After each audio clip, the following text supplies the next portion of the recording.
हरे कृष्णा, जय शील प्रभुपाद। विशाल पशु, विशाल वट वृक्ष तथा लाखों करोड़ों की संख्या में उपस्थित सूक्ष्म कीटाणुओं के भीतर भी अनुआत्मा होती है। लेकिन अल्पज्ञ और दुराचारी व्यक्ति अनुआत्मा के इन चमत्कारों को नहीं समझ पाता। भौतिक बोध के कारण इस युग के अधिकांश व्यक्ति इनकी कल्पना भी नहीं कर सकते कि इतना सूक्ष्म कण किस प्रकार इतना विराट बन सकता है। आज हम 29वां श्लोका करेंगे। 29वां श्लोका। आश्चर्यवत् पश्यति कश्चित् एनम् आश्चर्यवद् वदति तथैव चान्यः आश्चर्यवच्चैनमन्यः शृणोति श्रुत्वापि एनं वेद न चैव कश्चित्।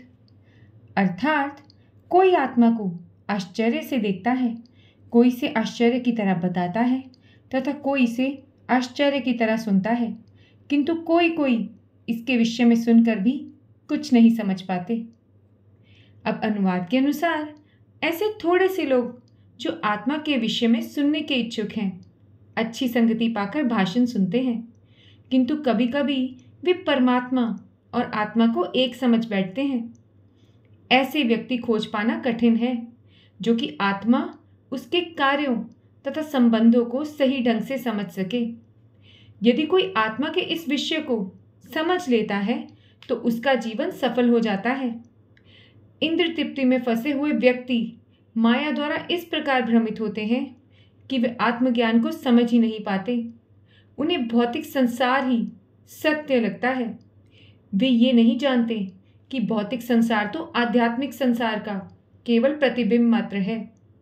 भौतिक संसार में रहकर जो व्यक्ति इस संसार से विलग हो जाता है और कृष्ण भावनामृत में रहकर भक्ति करता है, वही आत्म साक्षात्कार तक पहुंच पाता है और वह व्यक्ति ही आत्मा और परमात्मा को पहचान सकता है।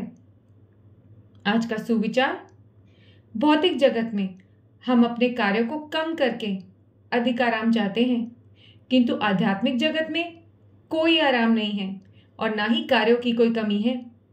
हम अज्ञानता के बीच हैं और फिर भी हम स्वयं को यदि सचेत रखें तो अज्ञानता के लिए कोई स्थान नहीं बचेगा। और ये सचेत कैसे रहा जा सकता है? जी हाँ, कृष्ण भावनामृत होकर। इसलिए जप करते रहिए और बोलते रहिए, हरे कृष्ण कृष्ण कृष्ण हरे हरे, हरे राम राम राम हरे हरे। और खुश रहिए।